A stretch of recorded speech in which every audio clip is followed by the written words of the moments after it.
ഇന്ന് ഞാനിവിടെ ഉണ്ടാക്കിയിരിക്കുന്നത് നമ്മുടെ ചോറിൻ്റെ ഒക്കെ കൂടെ കഴിക്കാൻ പറ്റിയ അടിപൊളി ഒരു റെസിപ്പിയാണ്. അതായത് ചക്കക്കുരുവും കുറച്ച് ഉണക്ക കാഷ്യൂവും വെച്ചിട്ടുള്ളൊരു അടിപൊളി കറിയാണ് ഉണ്ടാക്കിയിരിക്കുന്നത്. തേങ്ങാപ്പാലൊക്കെ ഒഴിച്ച് നല്ല ടേസ്റ്റിലാണ് ഉണ്ടാക്കിയിരിക്കുന്നത്. അപ്പോൾ നമുക്ക് ഈ ഒരു കറി എങ്ങനെയാണ് ഉണ്ടാക്കുന്നതെന്ന് നോക്കിയിട്ട് വരാം. ചക്കക്കുരുവും അണ്ടിപ്പരിപ്പും ചേർത്തിട്ടുള്ള കറി ഉണ്ടാക്കാനായിട്ട് ഇതുപോലെ ഞാൻ കുറച്ചേറെ ചക്കക്കുരു, നമ്മൾ സാധാരണ വാങ്ങിക്കുന്ന കാഷ്യൂനട്ട് ഉണ്ടല്ലോ ഉണക്കൽ, അത് ഞാൻ കുറച്ച് നേരം ഒന്ന് വെള്ളത്തിൽ കുതിർത്തതിന് ശേഷം ഇതിനകത്ത് ഇട്ടിട്ടുണ്ട്. നിങ്ങൾക്ക് വേണ്ടാന്നുണ്ടെങ്കിൽ ഒഴിവാക്കാം, ചക്കക്കുരു മാത്രമാണെങ്കിലും ഒരു കുഴപ്പമില്ല. ഇത് ഞാൻ സെപ്പറേറ്റ് ഒന്ന് വേവിച്ചെടുക്കുകയാണ്. അപ്പോൾ നമുക്ക് കറി ഉണ്ടാക്കാൻ എളുപ്പമാണല്ലോ. നമ്മൾ ഒരു സൈഡിൽ ഉള്ളിയൊക്കെ വഴറ്റുമ്പോഴത്തേന് ഇതൊന്ന് വെന്ത് കിട്ടും. അപ്പം അതിന് വേണ്ടിയിട്ട് കുറച്ച് മഞ്ഞൾപ്പൊടി ഇതിലേക്ക് ഇട്ട് കൊടുക്കുകയാണ്.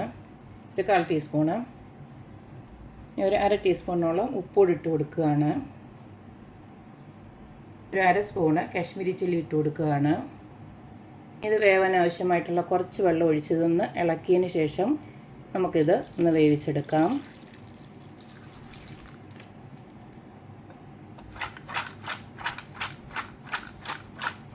ഇതുപോലൊക്കെ ആക്കിയതിന് ശേഷം നമുക്കിതൊന്ന് വേവിക്കാനായിട്ട് വെക്കാം. ചക്കക്കുരുവൊക്കെ വേഗം വെച്ച നേരം കൊണ്ട് നമുക്ക് കുറച്ച് സാധനങ്ങൾ റെഡിയാക്കാനുണ്ട്. ഞാനിപ്പോൾ ഒരു 2 മീഡിയം സൈസ് സവാള അരിഞ്ഞ് വെച്ചിട്ടുണ്ട്. അതുപോലെ തന്നെ കുറച്ചേറെ കൊച്ചുള്ളി അരിഞ്ഞ് വെച്ചിട്ടുണ്ട്. പിന്നെ ഒരു 5-6 അല്ലി വെളുത്തുള്ളി, അതുപോലെ തന്നെ ഒരു വലിയ കഷ്ണം ഇഞ്ചി, പിന്നെ അതുപോലെ തന്നെ തേങ്ങാക്കൊത്ത് ഓപ്ഷണലാണ്. എനിക്കിഷ്ടമുണ്ടായതുകൊണ്ട് മാത്രം ഞാൻ തേങ്ങാക്കൊത്ത് ഇടുന്നതാണ്. അതുകൊണ്ട് നിങ്ങൾക്ക് ഇഷ്ടമുണ്ടെങ്കിൽ മാത്രം തേങ്ങാക്കൊത്ത് ഇട്ടാൽ മതി.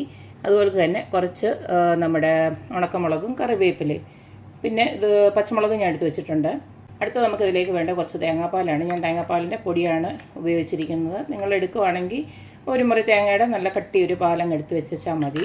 ഇനി നമുക്കത് ഉണ്ടാക്കാൻ തുടങ്ങാം. ചക്കക്കുരു കറി ഉണ്ടാക്കാനായിട്ട് ഇതുപോലൊരു മൺചട്ടിയാണ് ഞാൻ അടപ്പിലോട്ട് വെച്ച് കൊടുത്ത് അതിലേക്ക് വെളിച്ചെണ്ണയാണ് ഒഴിച്ചു കൊടുത്തേക്കുന്നത്. നമുക്കതിലേക്ക് കുറച്ച് കടുകിട്ട് പൊട്ടിക്കാം. കടുക് പൊട്ടി വരുമ്പോൾ നമുക്ക് ആ തേങ്ങാക്കൊത്തൊന്ന് ഇട്ട് കൊടുക്കാം.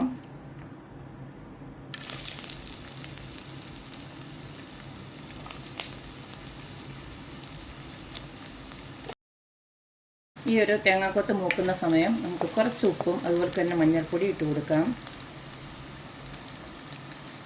ഒരു 1/4 ടീസ്പൂണ് ഉപ്പിട്ട് കൊടുത്തിട്ടുണ്ട്. ഓൾറെഡി ചക്കക്കുരുവിനകത്ത് ഉപ്പിട്ട് കൊടുത്തിട്ടുണ്ടല്ലോ, അപ്പോൾ അതനുസരിച്ചിട്ട് ഇട്ട് കൊടുത്താൽ മതി.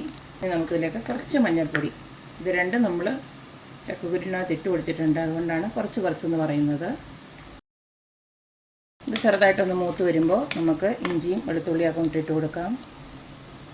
അതുപോലെ ഉണക്കമുളകും അതുപോലെ തന്നെ കറിവേപ്പിലോട് ഇട്ട് കൊടുക്കുകയാണ്. അപ്പോൾ നമ്മളിട്ട് കൊടുത്ത എല്ലാം ഒരുവിധം മൂത്ത് വന്നിട്ടുണ്ട്. ഇനി നമുക്ക് കൊച്ചുള്ളിയും അതുപോലെ തന്നെ സവാളയും പച്ചമുളകും എല്ലാം അങ്ങോട്ട് ഇട്ട് കൊടുക്കാം. ഈ സമയം നമ്മുടെ ചക്കക്കുരു ഒരു സൈഡിൽ വെന്ത് കഴിഞ്ഞു.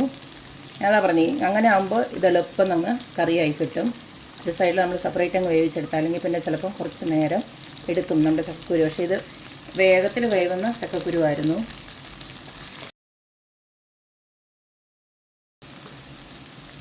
ഉള്ളിയൊക്കെ ഇതുപോലെ ഒന്ന് വാടി വരുമ്പോൾ നമുക്ക് തീ നല്ലതായിട്ട് കുറച്ച് വെച്ചിട്ട് പൊടികളൊക്കെ എന്നിട്ട് മൂപ്പിക്കാം.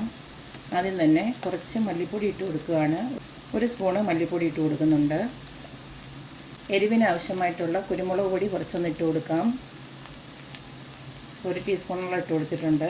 അതുപോലെ തന്നെ കുറച്ച് മസാലപ്പൊടി,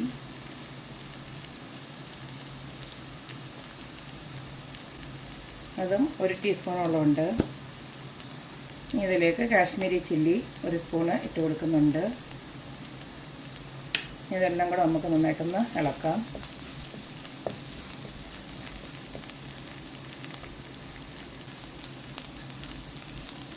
പൊടി ഒന്ന് മൂത്ത് വരുമ്പോൾ നമുക്ക് ഒരു കാര്യം കൂടി ഇട്ട് കൊടുക്കാം. ഞാൻ നേരത്തെ എടുത്തു വെച്ച സാധനത്തിനകത്ത് ഒരു കാര്യം വിട്ടുപോയായിരുന്നു, അതായത് തക്കാളി.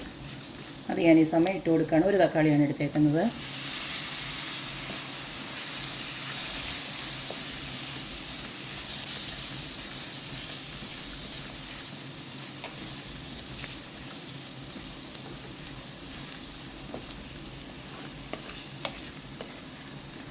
തക്കാളി ഒന്ന് വെന്ത് വരുന്നിടം വരെ നമുക്ക് ഒന്ന് അടച്ചു വെക്കാം. 5 മിനിറ്റ് ഞാൻ തക്കാളി ഇട്ടിട്ട് ഒന്ന് അടച്ചു വെച്ച് വേവിച്ചു. ഈ സമയത്ത് നമുക്ക് നേരത്തെ വേവിച്ച് വെച്ചിരിക്കുന്ന നമ്മുടെ ഈ ചക്കക്കുരുവും അതുപോലെ തന്നെ കാഷ്യൂനട്ടും ഉണ്ടല്ലോ, അതങ്ങോട്ട് ഇട്ട് കൊടുക്കാം. നന്നായിട്ട് തന്നെ വെന്തിട്ടുണ്ട്. ഇതെല്ലാം കൂടെ ഒന്ന് ഇളക്കിയതിന് ശേഷം നമുക്ക് ആവശ്യത്തിനുള്ള ചാറിന് ആവശ്യമായിട്ടുള്ള കുറച്ച് വെള്ളം ഒന്ന് ഒഴിച്ച് വെച്ചിട്ട് ഇതെല്ലാം കൂടെ ഒന്ന് വേവിക്കാനായിട്ട് വെക്കണം.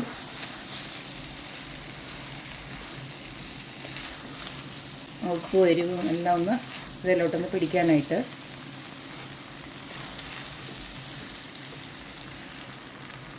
കുറച്ച് വെള്ളം ഞാൻ ഒഴിച്ച് കൊടുക്കുകയാണ്. നമ്മൾ ഓൾറെഡി തേങ്ങാപ്പാലാക്കി വെച്ചിട്ടുണ്ട്, എന്നാലും ഇതൊന്ന് എല്ലാം ഒന്ന് വേവാനായിട്ട് കുറച്ച് വെള്ളം ഒഴിച്ച് കൊടുക്കണം. ഇതിനെ അടച്ച് വെച്ച് നമുക്കൊന്നും കൂടെ ഒന്ന് വേവിച്ചെടുക്കാം. ഇപ്പോൾ ഒരു 10 മിനിറ്റോളം ഞാനിത് അടച്ച് വെച്ച് നന്നായിട്ട് വേവിച്ചു. അപ്പോൾ അതിനകത്ത് നല്ലതായിട്ട് എരിവൊക്കെ പിടിച്ചിട്ടുണ്ട്. ഓൾറെഡി ഇത് വെന്തതുമാണ്. ഇനി നമുക്ക് തേങ്ങാപ്പാൽ ഒഴിച്ച് കൊടുക്കാം. തേങ്ങാപ്പാൽ ഒഴിച്ച് കൊടുക്കാതെയും ഇങ്ങനെ കഴിക്കാനും നല്ല ടേസ്റ്റാണ് കേട്ടോ. ഇനിയിപ്പോൾ നിങ്ങൾക്ക് തേങ്ങാപ്പാൽ അധികം താല്പര്യമില്ലെങ്കിൽ ഇങ്ങനെ വേണമെങ്കിലും നമുക്ക് ഉപയോഗിക്കാം. കുറച്ചുകൂടെ ചാറാക്കിയാൽ മതി. ഇനിയിപ്പം അവസാനമായിട്ട് നമ്മുടെ തേങ്ങാപ്പാലൂടെ ഞാൻ ഒഴിച്ച് കൊടുക്കുകയാണ്. തേങ്ങാപ്പാൽ ഒഴിച്ച് കൊടുത്തതിന് ശേഷം നമുക്ക് ജസ്റ്റ് ഒന്ന് ചൂടായച്ചാൽ മതി. കൂടുതൽ തിളപ്പിക്കേണ്ട കാര്യമൊന്നുമില്ല. ഈ സമയം ഉപ്പും എരിവുമൊക്കെ നോക്കിയിട്ട് വേണമെന്ന് വെച്ച് കഴിഞ്ഞാൽ ഉപ്പും എരിവിന് കുരുമുളക് പൊടിയോടെ ആഡ് ചെയ്യാം.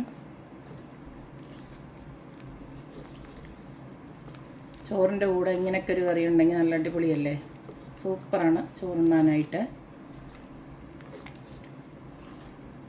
ഇതിപ്പോൾ എനിക്ക് നാട്ടിൽ നിന്ന് കൊടുത്തു വിട്ട ചക്കക്കുരുവാണ്. മമ്മി ഈ പറഞ്ഞ പോലെ നാട്ടിൽ നിന്ന് ഒരാൾ വന്നപ്പം കുറച്ച് സാധനം കൊണ്ടുവരാമെന്ന് പറഞ്ഞു. അപ്പോൾ അതിനകത്ത് ഉൾപ്പെടുത്തിയ സംഭവമാണ് ഇതൊക്കെ. എങ്ങനെയൊക്കെയോ ചക്കയൊക്കെ ഒപ്പിച്ച് ഈ പറഞ്ഞ പോലെ ചക്കക്കുരു ആക്കി ചക്ക വേവിക്കാനുള്ളതും കൊടുത്തു വിട്ടിട്ടുണ്ട്. അമ്മമാരുള്ളതിൻ്റെ വിലയാണ് ഇതൊക്കെ. എന്തായാലും എൻ്റെ മമ്മി ഉണ്ടായതുകൊണ്ട് ഇതൊക്കെ കൊടുത്തു വിട്ടു. അതുകൊണ്ട് ഇങ്ങനെ ഒരു കറിയൊക്കെ വല്ലപ്പോഴും നമുക്കിപ്പം ചക്കയുടെ സീസണൊന്നും അല്ലല്ലോ.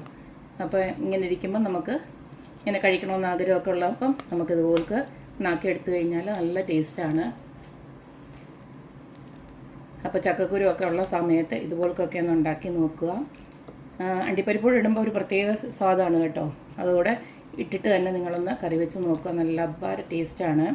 അപ്പം നമ്മുടെ ചക്കക്കുരുവും അണ്ടിപ്പരിപ്പും ചേർത്തിട്ടുള്ള പാലുകറി ഇവിടെ റെഡി ആയിട്ടുണ്ട്. അപ്പോൾ എല്ലാവരും ഇതുപോലൊക്കെ ഒന്ന് ഉണ്ടാക്കി നോക്കുക, അഭിപ്രായങ്ങൾ അറിയിക്കുക. അപ്പോൾ എപ്പോഴും പറയുന്ന പോലെ തന്നെ എൻ്റെ റെസിപ്പീസ് ഇഷ്ടമുള്ള എല്ലാവരും please like, share and subscribe. അപ്പോൾ ഇനി ഒരു അടിപൊളി വീഡിയോ ആയിട്ട് വരുന്നവരേക്കും ബൈ.